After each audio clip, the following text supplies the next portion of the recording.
Retrouver ce matin dans cette brise d'été, donc qui est synonyme de voyage, de découverte, découverte de nos plus beaux sites en Algérie, mais aussi de profils très intéressants.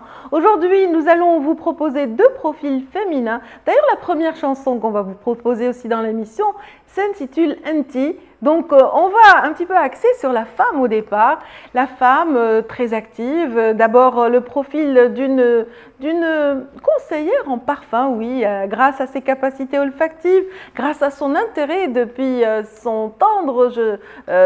tendre jeunesse pour les parfums, différents parfums qui existent sur les marchés.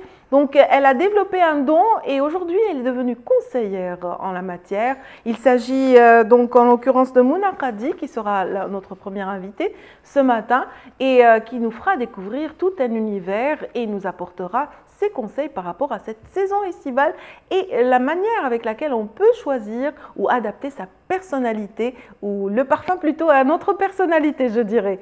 Donc voilà qui est dit par rapport à la première thématique. Pour la seconde thématique, ce sont deux sœurs qui ont développé toute une méthode d'apprentissage des langues à travers une académie créée tout récemment. Donc les deux sœurs seront représentées par Hasna Haridi essentiellement, qui viendra nous parler de ce programme d'été qu'il déploie en faveur d'ateliers d'apprentissage des langues, du Coran et autres disciplines liées au métier, donc dont on parlera en détail avec notre invité tout à l'heure. Aujourd'hui, donc, je disais qu'il s'agit également de découvrir la beauté de notre pays à travers deux personnes très investies dans le développement du tourisme local chez nous, à travers des expériences multiples et des démarches différentes. Nous allons découvrir l'univers et aussi les choix de Nabil Aboud ainsi que Abdrahman Khalil Moula ce matin dans le domaine du tourisme local chez nous. Merci encore une fois de nous avoir rejoints. Tout à l'heure, je vous parlais d'une première chanson justement où il est question de vous, mesdames, Enti. Donc, c'est l'intitulé du clip ou plutôt du nouveau single lancé par le groupe Zahir qu'on va écouter ensemble avec grand plaisir.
Merci d'être avec nous, mesdames, messieurs, dans cette brise d'été. La brise d'été nous amène des odeurs, des parfums, justement de la nature. Mais bien sûr, ces parfums sont parfois exploités savamment par des personnes qui sont connaisseuses en la matière.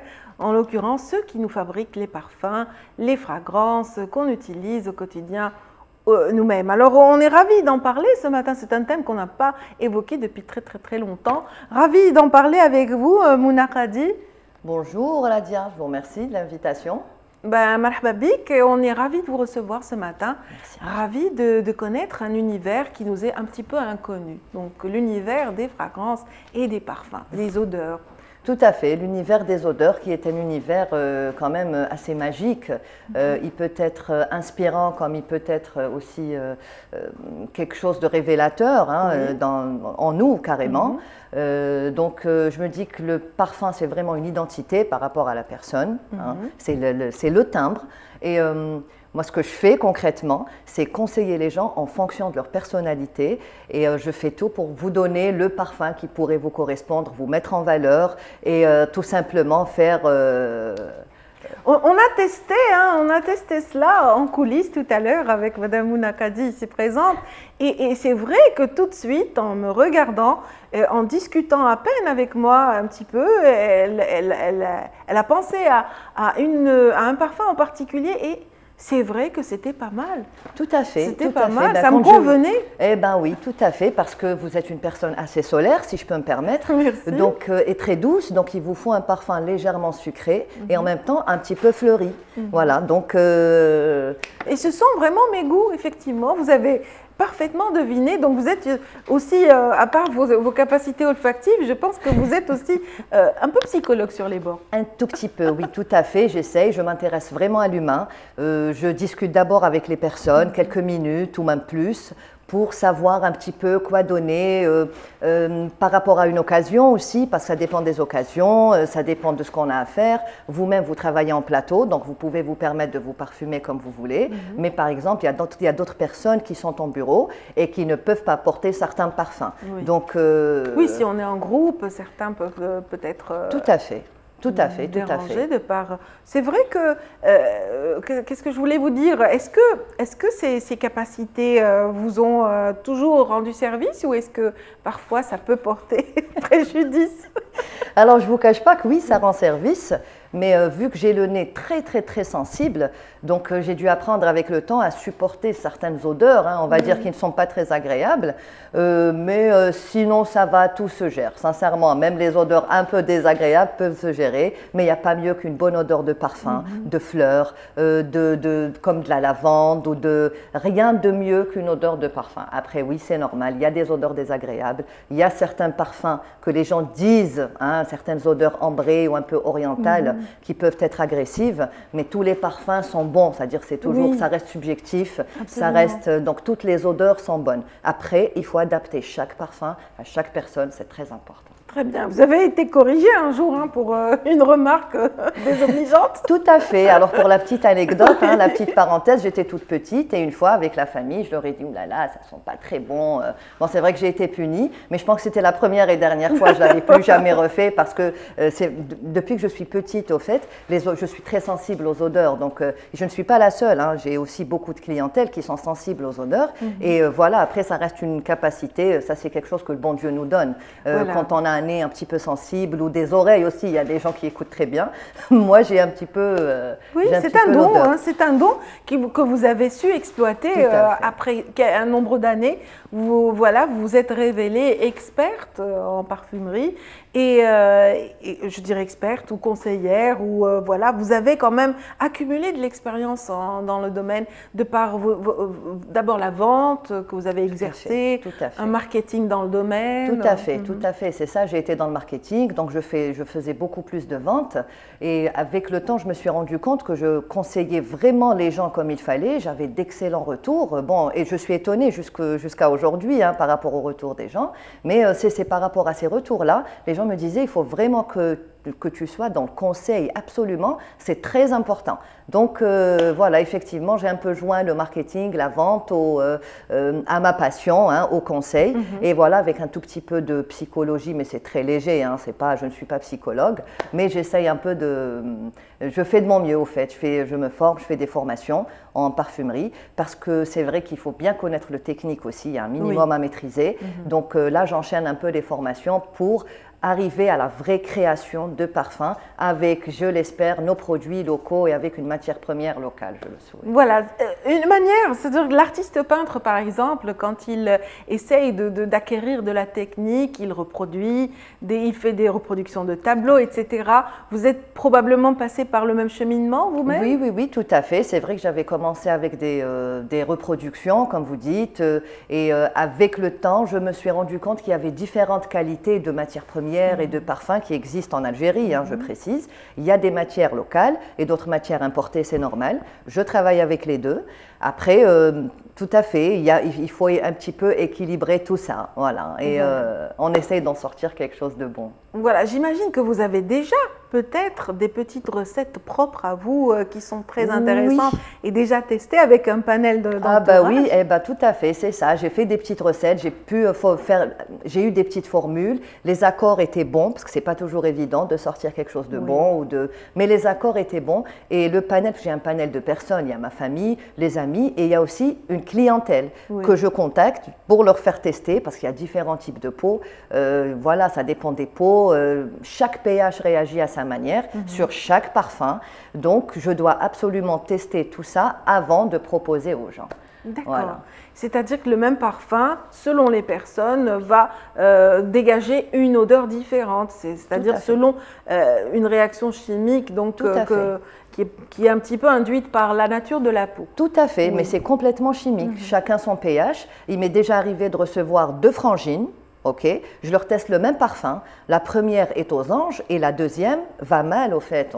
On voit une grimace, elle me dit mais ça sent pas bon. Après, quand elle sent justement sur sa frangine, elle lui dit mais comment ça se fait? Je lui dis mais c'est comme ça. Il est impératif et c'est très important de tester le parfum sur une peau propre, je précise. C'est toujours important parce que si la peau n'est pas propre, on n'aura jamais la note de fond qu'il nous faut, la note de cœur importante qui doit être là. Donc, on teste les parfums et tout dépend du pH, tout dépend du… et justement, à quel moment est-ce qu'on devrait se diriger vers une parfumerie pour un choix de parfum qui va nous suivre tout au long de l'année ou durant une saison bien déterminée? Oui, il y a des périodes où qu'il faut vraiment choisir dans la journée? Non, tout à fait, bien sûr. Dans la journée, au fait, il vaut mieux tester le matin, le parfum, parce que même le soir, la peau ne réagit pas de la même manière. Douche, on est tout frais, tout on n'a pas encore dépensé beaucoup d'énergie. Tout à fait. Donc il faut tester les parfums, il faut toujours les tester en matinée parce qu'on est frais en général, on a pris sa toilette. Et c'est au fait, au bout de 4 heures de temps, on se rend compte vraiment si le parfum est bon, s'il nous convient, parce qu'il y a des parfums parfois, même s'ils sont frais et légers, ils peuvent parfois virer. Donc on teste le parfum en matinée. Après, si vous voulez tester un parfum en milieu de journée ou même en fin de journée, il faut juste bien se nettoyer la peau. C'est toujours au niveau des zones, au niveau du poignet. On nettoie bien et on teste les parfums tout simplement et on doit leur laisser, on va dire, jusqu'à une demi-heure. Il y a un petit quart d'heure devrait nous suffire à savoir un peu comment le parfum nous va, comment on le porte, notre peau, comment il évolue exactement. Mais au bout d'une demi-heure, ça va. Normalement, on peut avoir un bon résultat. Excellent. Voilà. Hein. Donc, et dites-moi, on est en plein été. Quels sont les parfums vraiment qu'il faut privilégier pendant cet été, pour les femmes, pour les hommes? Alors bon, moi je pense que ça soit pour les femmes ou pour les hommes. Bon, après pour les femmes, moi je conseillerais toujours des parfums à base de citron, de bergamote, parce qu'il faut juste voir les ingrédients et tout est disponible sur le marché. Il faut toujours prendre des parfums un peu citronnés, à base de bergamote, avec un peu de menthe aussi, des agrumes, des aromates, que ça soit de l'orange ou de la mandarine, c'est très important. Après, si on veut un parfum pour une occasion en été, on peut prendre un parfum citronné légèrement épicé pour que ça tienne plus longtemps parce que l'épice en général a tendance un peu à fixer le parfum. Et sinon, pour un parfum sucré, c'est pareil, c'est la même chose, mais il faut prendre un parfum légèrement fruité. Quand je parle de sucré, il ne faut surtout pas prendre de parfum ambré parce que ça peut être un peu agressif pour la personne et pour l'entourage. Il faut dire qu'on se parfume un peu pour nous, mais aussi pour l'autre. Effectivement, c'est vrai. C'est ça, c'est censé au fait nous apporter du bonheur et pas être agressif. Donc évitez les parfums ambrés, tout simplement. Et il faut aller vers du sucré, un peu fleuri, léger, citronné. Il faut toujours jouer sur ça. Voilà, des fruits très légers ou sinon du citron, de la menthe, des aromates. Voilà. D'accord. Autant pour les hommes que pour les femmes? Autant pour les hommes que pour les femmes. Je conseillerais aussi aux hommes d'aller vers des parfums un peu citronnés, épicés. Un peu citronné, épicé, parce que même les hommes aiment bien les parfums très frais, mais tout le monde cherche des parfums qui tiennent bien, donc tout le monde. Et il ne faut surtout pas oublier de parfumer les vêtements, en fait. On doit voilà, j'allais vous dire justement comment se parfumer. Oui, alors pour se parfumer déjà, avant de s'habiller, il faut essayer de s'appliquer une petite crème hydratante, n'importe quelle crème. Se parfumer sur la crème, parce que la crème, en fait, la crème hydratante est un très bon fixateur de parfum. Ah, voilà. bien. Après, bon, c'est vrai que l'alcool s'évapore si jamais on en met dans certaines zones, mais il vaut mieux se parfumer avant de s'habiller, c'est mieux. Et parfumer ses vêtements, c'est très important. Plutôt que le cou, parce que c'est vrai qu'on est un pays chaud avec vraiment un soleil très présent. Tout à fait. On a un soleil très présent, il fait très chaud aussi, un taux d'humidité très élevé. Donc, vaut mieux parfumer ses vêtements. Là, on est sûr de sentir bon et puis essayer de se reparfumer, mettre que 2 touches en milieu de journée au bout de 4-5 heures. Se reparfumer pour rester frais, mais il ne faut pas mettre plus de 2 touches. Pas abuser. Pour que le parfum ait le temps de respirer, de se poser. Certaines personnes se douchent avec leur parfum. Oui, tout à fait. C'est pas bon. Il faut juste se faire une petite toilette, un brin de toilette, se parfumer avant de s'habiller, se reparfumer après s'être habillé, bien sûr, sur les vêtements. Et c'est tout. Voilà, se rafraîchir un petit peu en milieu de journée et ça devrait suffire, surtout quand il fait humide. Il faut éviter. Est-ce qu'on peut espérer découvrir votre marque de parfum prochainement? Oui, prochainement, très bientôt. Vous y travaillez sérieusement? Justement, j'y travaille. Je suis sur un projet de création, de vraie création de parfums. Bon, c'est pas toujours simple, mais il faut y aller. Quand on est passionné, il faut y aller parce qu'il faut des fleurs. Et heureusement que nous avons maintenant des fleurs en Algérie. Il y a aussi les machines, le matériel. Blida est vraiment... Carrément, Blida, c'est la ville des fleurs, des roses. Et pas qu'en Algérie, normalement, c'est la ville africaine des roses. Et j'ai eu un peu vent de certains projets. Il y a de très grands projets qui sont en train de se faire actuellement pour Blida par rapport aux fleurs et par rapport aux parfums. Et l'Algérie, il se pourrait que dans quelques années soit vraiment un gros boom et un grand boom en parfumerie. Et vraiment, c'est ce qu'on souhaite. On souhaite aussi que votre nom brille parmi tous les noms qui vont émerger dans le domaine justement de la parfumerie et de la fragrance et de toutes ces belles senteurs que vous nous offrez. En tout cas, on a été ravis de vous recevoir ce matin, Mouna. Merci à vous, merci de nous avoir invités, merci de m'avoir invité. En tout cas, vous êtes bien aimable et voilà, on a toujours un peu le trac, mais là, ça va. Non, il n'y a pas de raison. Il n'y a pas de raison. En tout cas, vous sentez très bon vous-même. Je vous remercie. Et je vous souhaite vraiment bonne chance et bon vin pour la suite. Je vous remercie. Merci Radia. Voilà, ça a été un plaisir pour moi, mesdames, messieurs, de vous faire découvrir ce premier profil d'une Algérienne passionnée de parfum. Donc, vraiment un profil assez particulier. J'espère que vous êtes d'accord avec moi. En tout cas, on va continuer de vous faire découvrir des personnes dans cette émission, notamment des personnes qui s'intéressent à l'enseignement des langues, cette matinée. Mais avant, on va planter d'abord un premier reportage, un reportage qui nous fait le portrait aussi d'un autre passionné des cimaises et de l'art de manière générale, adepte des installations. Il s'agit de Kherdin Khaldoun, un photographe en herbe très talentueux qu'on a plaisir à vous présenter grâce à Samira Hadj Amar. Et c'est parti, c'est pour tout de suite.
Alors Samira, j'étais petit, je venais dans cet endroit pour me balancer. On va se balancer. Tu tombais ou pas? Avec le thé sympa. Tu tombais ou pas? Non, non, je ne tombais Ou pas. t'es tombé amoureux de la vue? Je suis plutôt tombé amoureux de la vue La et vue. du minaret et Il y a de de quoi, toute la franchement. baie algéroise. La baie algéroise. Justement. La plus belle au monde. La plus belle au monde. Et justement, ce côté un peu ludique, enfant de Khaireddine, l'a provoqué à penser à un petit concept photographique où j'ai intégré mes figurines faites avec le fil de fer. Donc c'était des figurines qui suivaient mes états d'esprit matinaux. Je me réveillais le matin, depuis le balcon de ma chambre, je contemplais la vue et la lumière déterminait la nature de la mise en scène.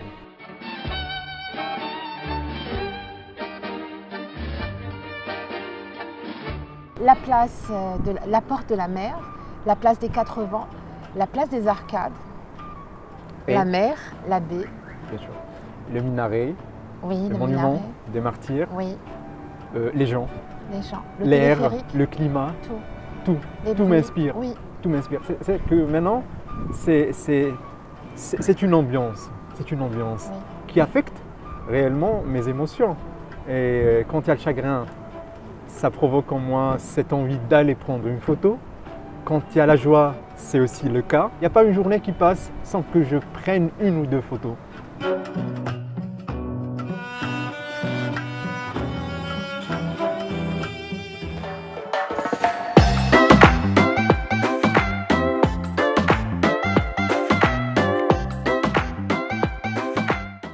Coucou à Khaireddine Khaldoun qui est également réalisateur en télé et qu'on salue ce matin s'il nous suit à partir de chez lui. Alors coucou Khairo et bonne chance pour la suite. Vous êtes un réel passionné, en tout cas autant que nos invités ce matin, à l'instar de Hasna Haridi qui met tout son cœur, elle et sa sœur, pour l'apprentissage et la transmission justement du savoir de manière assez originale. On est ravis de vous retrouver ce matin, Hasna. Merci également, Madame Radia. Marhaba bik. Merci à vous. Voilà, donc durant cet été, l'académie est très présente, très sollicitée. Oui. Quand je parle d'académie, voilà Académie, pour ceux c'est qui nous suivent ce matin, vous et votre sœur êtes à l'origine de la création d'une belle petite académie. Ça dure déjà, l'aventure dure depuis 2021, c'est ça? Oui, exactement. Exactement. Donc, notre but est de faire apprendre les enfants avec une nouvelle conception des choses. On apprend les enfants avec des activités, avec des jeux, avec un programme modifié et adapté selon l'âge et le niveau de l'enfant aussi. Et ça commence depuis la petite enfance et ça évolue. Exactement. Donc, ça commence à partir de 3 ans et demi, 4 ans, parce qu'on a vu que les enfants avaient beaucoup de potentiel. Beaucoup. Vous ne pouvez pas imaginer combien ils d'enfants... doivent vous faire rire tous les jours. Rire et souffrir aussi.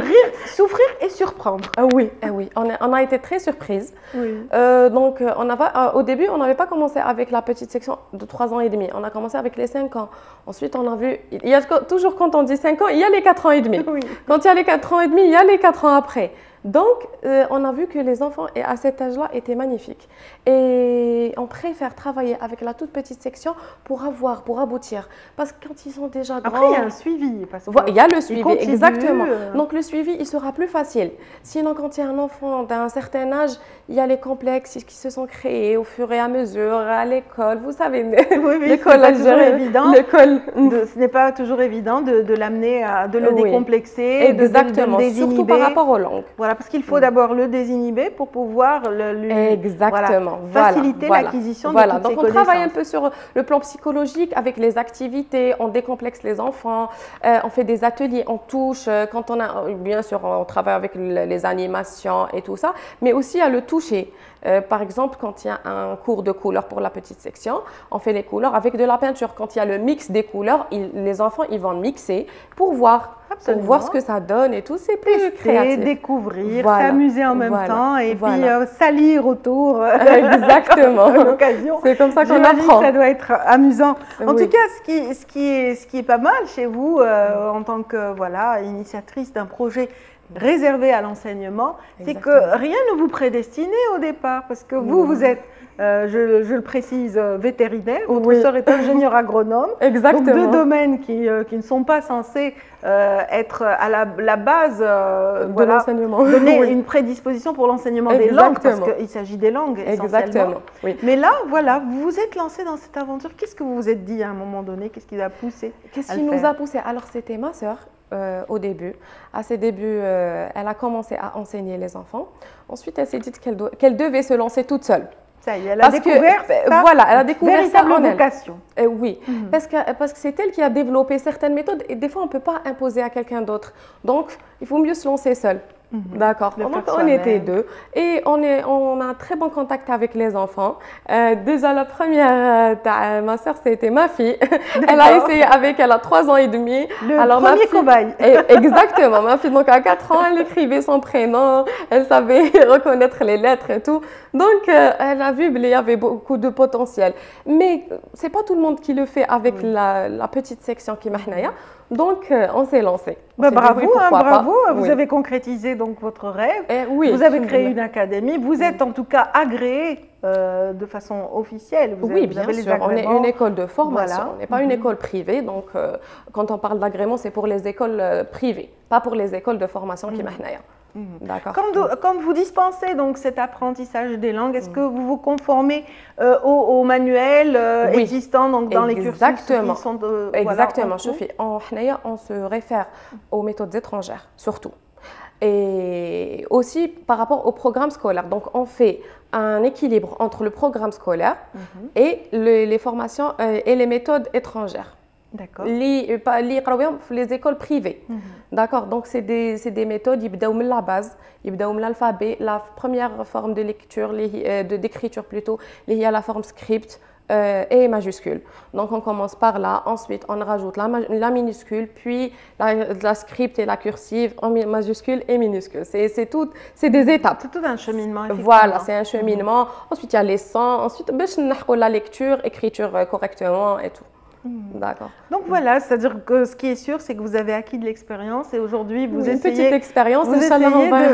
d'apporter quand même une plus-value à ce domaine, en particulier l'apprentissage des langues chez les plus jeunes. Alors aujourd'hui, on va parler de cette saison, l'été en particulier. Donc, le summer camp. Voilà, il faut dire que pendant l'année, je pense que vous êtes très présent pendant les week-ends parce que les enfants ont un cursus à suivre à l'école. Les week-ends. Les week-ends. Le travail compte plus souvent les week-ends, les mardis après-midi, les fins de journée pour certains cours de soutien et tout. D'accord, oui, c'est parce qu'il y a aussi les cours de soutien en parallèle dans toutes les disciplines. Oui, exactement. Les cours de soutien, c'est l'inévitable. On ne peut pas ne pas aider les enfants sur ce plan. Très bien. Voilà. Alors, l'été étant là, les enfants ont beaucoup plus de temps, les parents aussi. Donc, ils ont de l'énergie. Ils ont beaucoup d'énergie à dépenser. Beaucoup d'énergie. Oui, effectivement. Et donc, voilà, vous proposez tout un programme. On propose tout un programme. Qui est très riche d'ailleurs. Hein, on va le découvrir ensemble avec vous. D'accord. Donc, ce n'est pas un programme, ce n'est pas une garderie. J'insiste sur ce point. C'est un programme d'apprentissage et d'activité. On se base sur les langues surtout. La partie vocabulaire. Donc, on va enrichir le vocabulaire de l'enfant en anglais et en français et aussi la culture générale. On choisit des thèmes par semaine parce qu'il y a des offres par semaine ou par le mois ou par 2 semaines. C'est c'est au choix du client. Selon le client, ses capacités, sa disponibilité. Voilà. C'est des thèmes par semaine, un thème. Par exemple, l'anatomie humaine, d'accord, ou bien l'astronomie. C'est le thème, on le développe au cours de la semaine. Il y a des activités par rapport au thème, il y a une conversation par rapport au thème. Il y a aussi... C'est censé enrichir le vocabulaire de l'enfant, le vocabulaire et aussi la culture générale, parce qu'on choisit des thèmes qui sont nouveaux pour tout le monde. On a différentes catégories d'élèves. On a des élèves qui sont bons, qui sont moyens, qui sont un peu faibles en français. Donc, on choisit quelque chose de nouveau pour tout le monde pour avoir pour coordonner entre les enfants. Très bien. Et puis ceux qui sont un peu plus, qui ont plus d'énergie, plus de potentiel encore pour d'autres choses, Exactement. Vont participer à des ateliers spécifiques aussi. Oui, on travaille avec des ateliers. Oui, on travaille. Donc il y a le cours, la partie du cours. Il y a aussi la partie de l'activité. Par exemple, quand on choisit l'anatomie, ils vont découper les organes, les placer sur le corps humain. Les tout petits, on se focalise pas trop pour ne pas trop les embrouiller. Surcharger, voilà, ou les surcharger. Donc, ils douent le cœur, les poumons, le foie, plutôt l'estomac, c'est déjà ça. Mais les autres, ils sont bien, ils retiennent tout, machallah. On a de bons résultats. Ça les prépare pour le cours de sciences, ça oui, les prépare oui. pour le cours, oui, différents cours scientifiques. On a trouvé de cette manière, les enfants aiment ce qu'ils font. Parce que ce n'est pas un cours ennuyeux avec le crayon, le tableau. Non, ils voient ce qu'ils... ils vont mémoriser. Ils vont mémoriser. Ça va être un moment de bonheur. Voilà, c'est par des vidéos. Ils voient.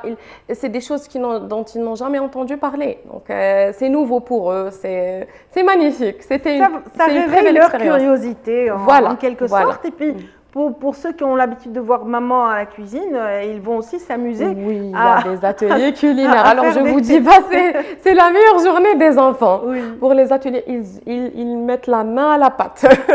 Ah oui, ils ont fait des pizzas, des sandwichs, des brownies. Donc, ils ont tout fait. Des chocolats Des aussi. chocolats, oui.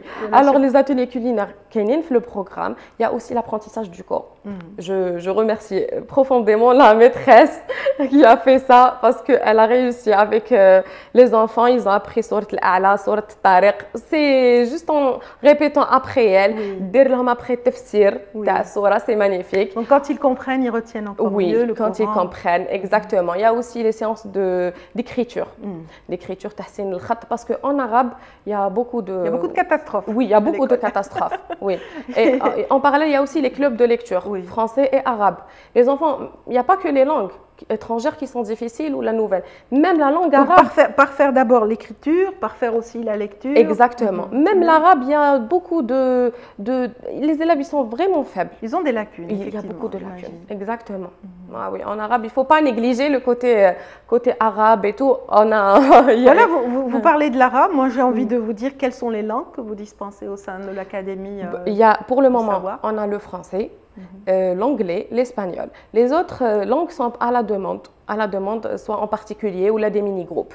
D'accord. Très bien. Mais essentiellement, donc, les trois langues qui sont pratiquées à l'école, l'anglais, le français et l'arabe, donc, qui sont mis en avant à travers donc, tous ces clubs qui permettent justement de parfaire cet apprentissage. Exactement. Et est-ce qu'on peut relever des anecdotes, des moments où vous avez peut-être douté ou des moments où vous vous êtes dit « Ah, on est sur la bonne voie » Ça nous est arrivé avec... Je reviens toujours à la petite section. Oui. Oui, des fois, surtout la première séance, ils sont là, ils pleurent. Maman, je veux maman. C'est dur. Oui, la maîtresse, elle est là, elle est terrifiée. Moi, je lui dis non.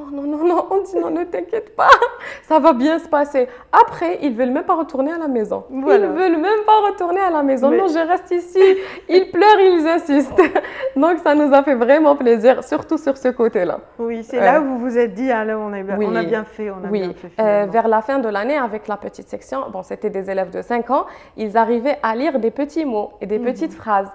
Ça, c'est la magie. Ça, c'est la fin de l'année où il y a un élève qui vous lit une phrase.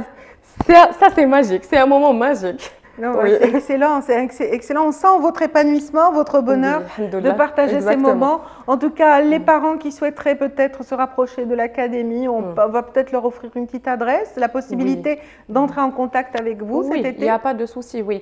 Et pour nous suivre, surtout sur Instagram, on est très actifs sur Instagram, Académie du Savoir. Très bien. Donc voilà. On est à Dararia. Voilà qui est bien dit, bien envoyé. Donc, je vous souhaite en tout cas de passer d'agréables moments avec beaucoup plus de moments de bonheur avec tous ces petits bambins. On salue à travers vous votre sœur. Elle s'appelle comment déjà? Mouna, c'est la préférée de tous les élèves. Mouna, bravo pour tout ce que vous avez fait au sein de cette académie. On vous souhaite bonne chance. Et on vous souhaite aussi de profiter de cet été au maximum avec tous ces bambins qui vous aiment déjà beaucoup. Merci infiniment pour votre accueil. Merci Hasna Haridi. Donc vous avez été notre invitée. Vous êtes la gérante de l'Académie du Savoir. Exactement. On a été ravis de vous recevoir, c'était un plaisir. Merci, également. Également, ça nous a fait plaisir d'être ici. Oui, l'été aussi rime avec justement l'amusement, le divertissement. Et justement, tout à l'heure, on en parlait, on va vous proposer de belles destinations avec les invités qui vont suivre. Mais avant, allons déjà du côté de Decaplage avec plein d'activités nautiques, le kitesurf entre autres, qui est en vogue actuellement dans ces plages. Et notre ami l'ami Aboudbouda nous y emmène tout de suite. Allez, c'est parti. Les amateurs de vitesse, de sensations fortes et d'aventures sont invités à pratiquer pleinement leurs activités préférées à Rintaya Decaplage, plus précisément grâce au programme ficelé par le club des sports de glisse pour un été agréable et animé. On va faire pas mal d'activités au niveau de Decaplage. Donc, on a tout ce qui est les sports de nautique, on a le kayak, on a le surf, le bodyboard, le paddle, on a aussi le kitesurf. Et aussi, on a des activités au niveau du sable. C'est de l'animation. Pour les enfants, même pour les adultes, les familles qui jouent et tout, ont un espace dédié. Du kitesurf, de la plongée, du paddle et tous les sports nautiques sont adaptés aux personnes de tout âge. Il faut juste être coaché et le tour est joué. Il y a un staff qui est ici à leur disposition pour les mettre en confiance, les préparer, leur faire des activités au niveau de la plage. On a des baptêmes, des activités, des balades qu'on va organiser cet été. Et c'est pour tout le monde et tout âge. Je fais d'habitude du paddle, du kayak avec les moniteurs. Comme je fais par exemple du paddle, comme ça je vais au large, là je me sens libre. C'est les vacances et je m'amuse bien, je joue, je fais du roller. Ishaq et tous les adhérents du club qui dépassent les 600 aujourd'hui pagaille sur ces eaux cristallines, affronte les vagues, une sensation que seuls les surfeurs peuvent atteindre. Je viens de sortir de l'eau et les vagues, sincèrement, les vagues ont beaucoup de choses, la patience et la force et plein de choses les gens tout le découvrir maintenant. Donc bienvenue à tous pour faire des stages, pour bien profiter avec nous et profiter du moment et du soleil et de la plage. Donc là, cette formidable occasion de découvrir des paysages uniques en s'amusant, un bon plan pour vos vacances. Profitez-en.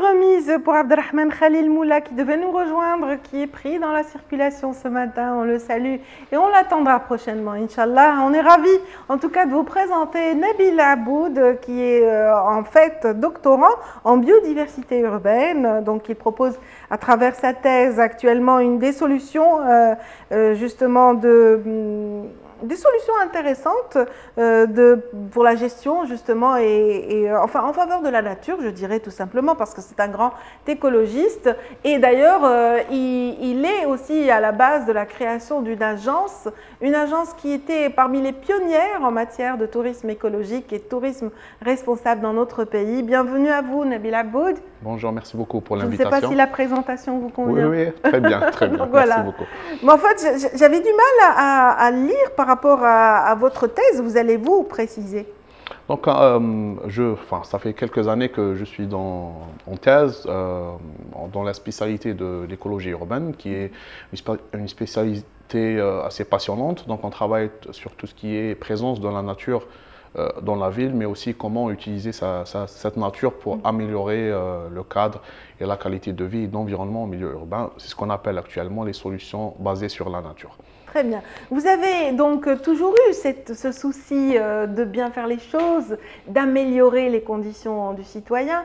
Vous êtes très présent donc, dans le domaine touristique, notamment à travers de différentes expériences, parce que les choses ont évolué tout doucement. Hein. Ça a commencé d'abord comment? Donc ça a commencé avec un programme associatif qu'on avait lancé entre 2007 et 2008. Donc, pour se concrétiser dans le fameux projet Caravane des Feuilles, qui était un projet qui visait à casser les clichés par rapport aux zones naturelles, donc ramener les jeunes, les étudiants aux parcs nationaux, aux forêts et casser les clichés qu'il y avait sur l'insécurité et tout. Et pendant des années, on a mené, on va dire, plusieurs caravanes. Une véritable campagne dans ce sens, exactement. Effectivement. Et c'est vrai que vous avez milité pour la réintégration en milieu naturel, justement, de plein d'activités qui peuvent attirer, accrocher la jeunesse essentiellement. Exactement. Donc, on a travaillé en premier lieu pour la démocratisation, on va dire, de la pratique du tourisme de nature, qui n'est pas à confondre avec l'écotourisme. Donc, il y a, on va dire, une différence entre les deux. Donc, on a travaillé avec les parcs, en collaboration avec les parcs nationaux, avec la Direction générale des forêts, la Commission nationale de l'UNESCO. Donc, vous savez que le programme MAB, Homme et Biosphère, est le programme qui est chargé de suivre les réserves de biosphère et de donner des recommandations sur comment les gérer et tout. Donc, c'est avec tous ces acteurs-là et les acteurs locaux, donc les parcs nationaux, qu'on a commencé nos premières actions, nos premières sorties, nos premières randonnées thématiques et nos premiers bivouacs en Algérie. Voilà, et ça vous a renforcé voilà, vos capacités, ça vous a donné une certaine expérience, une certaine assurance, jusqu'au moment où vous avez décidé carrément de vous lancer dans un projet personnel de création d'agence.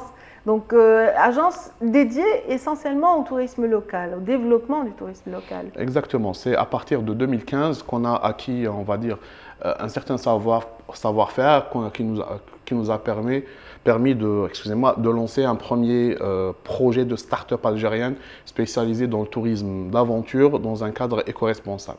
Et l'agence s'appelait Caravane des Feuilles. Donc, et les choses ont évolué progressivement. Donc, à partir de 2020, en plein Covid, on s'est orienté vers le tourisme, en plus du tourisme local, vers le tourisme africain. Donc on fait, on va dire, quelques destinations africaines, toujours dans le cadre d'un tourisme éco-responsable qui essaye toujours d'intégrer les populations locales, de conserver les savoir-faire ancestraux, mettre en avant la mise en avant de l'artisanat, l'intégration des femmes rurales. Donc il y a plusieurs paramètres qui font la différence. C'est vrai que certains pays africains sont vraiment en avant-garde en la matière. Exactement, exactement. Oui. L'exemple du Kenya, par exemple, ou voilà, le Mali aussi est très bien placé par rapport à ça. Le Sénégal, la Tanzanie. Oui. Donc, il y a des expériences, on va dire, à reproduire chez nous. Donc, parce que actuellement, pour moi, le défi de notre pays, c'est de développer une industrie touristique réfléchie. Donc, ne pas revenir sur les erreurs des pays méditerranéens qui ont détruit complètement leur littoral et leur nature pour faire des infrastructures voilà, assez touristiques développées, on va dire un tourisme en faveur d'un tourisme masse essentiellement. Exactement. Donc actuellement, on peut développer, on a la chance d'avoir, on va dire, du terrain vierge qui nous permettra de développer un tourisme algérien avec notre touche, avec notre vision, avec notre architecture, tout en respectant, on va dire, la nature et la les culture habitants. aussi. Voilà, exactement. Et la culture, effectivement. Donc, joindre un petit peu l'utile à l'agréable dans ce sens. Et c'est vrai que depuis quelques années, vous avez lancé des projets très intéressants qui sont très attractifs pour les jeunes. Oui, effectivement. Donc, on est en train de travailler sur pas mal de choses. Donc, sur de l'apprentissage, du renforcement de capacité. On travaille avec pas mal, on va dire, d'acteurs, comme on va dire des acteurs internationaux qui, on va dire, nous aident à faire des ateliers locaux pour renforcer les jeunes à la création d'activités génératrices de revenus dans le tourisme et ces chaînes de valeur, donc l'artisanat, la restauration, même le transport. Donc là, nous avons une vision qu'on aimerait, on va dire, répandre et développer en Algérie. Donc, un tourisme inclusif, donc qui inclut les locaux, donc les fermiers, les femmes au foyer, les femmes rurales, les jeunes sans emploi. Donc, il y a du potentiel à développer et je suis certain qu'avec un peu de volonté, on pourra faire du tourisme un contributeur, on va dire, principal. Enfin bon, je ne vais pas dire principal, mais ça va contribuer au PIB national. Oui, et vous utilisez pour cela les réseaux sociaux, la toile, de manière générale, de plus en plus, pour donner de la visibilité à ces produits, à ces circuits que vous avez développés depuis le temps. Et là, vous êtes en passe de vous transformer en agence virtuelle quelque part. Exactement. Donc les réseaux sociaux étaient, on va dire, un outil très important. Donc leur développement et démocratisation a été, on va dire, un coup de pouce inestimé pour notre tourisme et aussi pour on va dire, les agences et les organismes qui nous ressemblent. Donc c'était le moyen avec lequel nous avons pu joindre très facilement des dizaines, voire des centaines de personnes.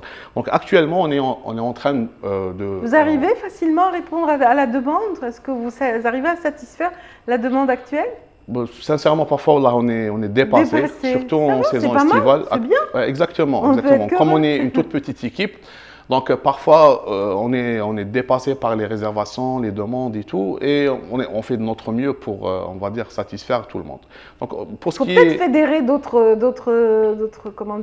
agences semblables. Oui, c'est ce qui se fait. Donc, les agences de voyage en Algérie travaillent en réseau. Donc, parce qu'on échange des expériences, on s'échange des produits et tout. C'est comme ça que l'écosystème algérien est fait. Donc actuellement, en ce qui concerne, on va dire, l'agence virtuelle, donc c'est une nécessité pour, on va dire, arriver à atteindre la clientèle internationale. Donc le client n'a plus besoin d'aller vers un local, un bureau d'agence et choisir un catalogue sur tourisme local.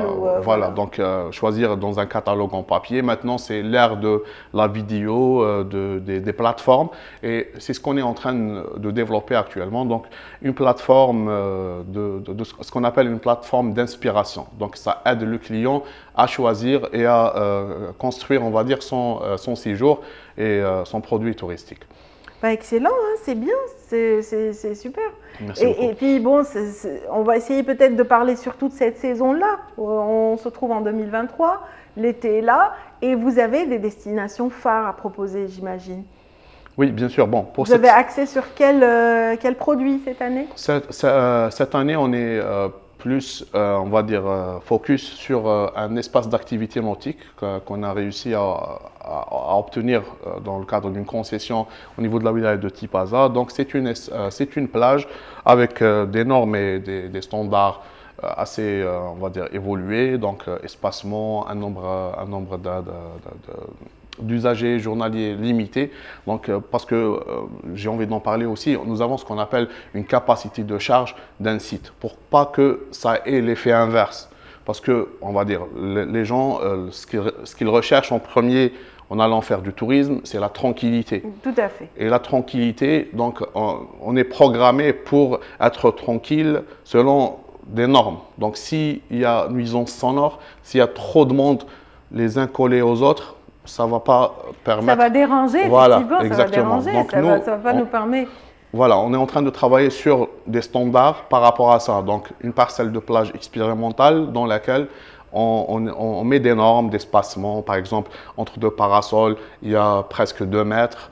Il y a un nombre de parasols très limité. Donc, on est limité à 12 personnes avec un personnel qui est aux petits soins. Donc, on a du kayak sur place. Ce qui est sûr, c'est que vous avez le recul et l'espace nécessaire pour vraiment essayer de répondre aux vœux de chacun et de tout un chacun, dans la mesure où vous proposez aussi tout un panel d'activités sur la plage. Hein, donc, voilà. Activités nautiques très intéressantes, telles que la plongée et autres. Voilà, kayak. nous avons du kayak, de la randonnée subaquatique. Pour ceux qui ne le savent pas, c'est la meilleure façon, on va dire, pour les non-initiés de découvrir, on va dire, la biodiversité sous-marine. Avec un tuba, j'imagine. Oui, exactement, avec un kit PMT, voilà, exactement. Masque, palme. Très bien, les plus initiés pourront aller plus loin, j'imagine. Exactement. Enfin, on offre aussi des baptêmes de plongée, donc pour les gens qui veulent découvrir facilement la plongée sous-marine sur on va dire, des profondeurs de petite profondeur. Et tout ça du côté de Tipaza, de quelle plage? On est au complexe Matares actuellement. Matares, quand même, c'est un complexe assez ancien et Exactement. qui a déjà de la notoriété et qui pourra peut-être avoir un nouveau visage. C'est en tout cas une très belle décision du ministère du Tourisme cette année de laisser les professionnels investir justement dans les plages et dans les espaces côtiers de manière qualitative, parce que vous avez de l'expérience et vous pouvez la mettre à profit. Exactement. On n'est pas les seuls, donc je connais des dizaines de jeunes qui ont une vision très en avance par rapport au tourisme et qui peuvent apporter un plus à la destination Algérie, parce que là, il est question, on va dire, de changer les méthodes et de moderniser, on va dire, la façon de faire. Donc l'Algérien est actuellement exigeant, donc il cherche sa tranquillité, il cherche des produits de qualité et il faut aller dans ce sens. Très bien. Est-ce que ça vous apporte du plaisir vous-même? Oui, bien sûr. Vous passez de bons moments? Exactement. Enfin, il y a beaucoup de stress aussi parce qu'on est toujours, on va soucieux d'être à la hauteur des attentes de nos clients. Mais on va dire, chaque fin de journée, on est satisfait d'avoir offert une journée inoubliable à nos clients, malgré parfois il y a des conditions difficiles. C'est vrai que cet été est très chaud et les cigales sont présentes. Est-ce qu'elles vous gênent un petit peu dans l'accomplissement de vos tâches? Non, ça va. On essaye de gérer parce que... c'est un bruit que vous ne pouvez pas arrêter en tout cas. Exactement, c'est ça. C'est une nuisance comme tant d'autres que vous essayez d'éliminer pour offrir vraiment un cadre idyllique à tous ces estivants qui viennent chez vous. En tout cas, on a été ravis de parler de votre intérêt pour le tourisme cet été. Et on espère vraiment toute la réussite à l'équipe dans cette nouvelle expérience que vous lancez à Tipaza. Merci infiniment, madame. Merci pour l'invitation. Merci infiniment. Merci aussi à ceux qui étaient avec nous depuis le début. Merci pour votre fidélité. Je vous embrasse et je vous souhaite une excellente fin de journée, mesdames, messieurs. À très vite dans Brise d'été.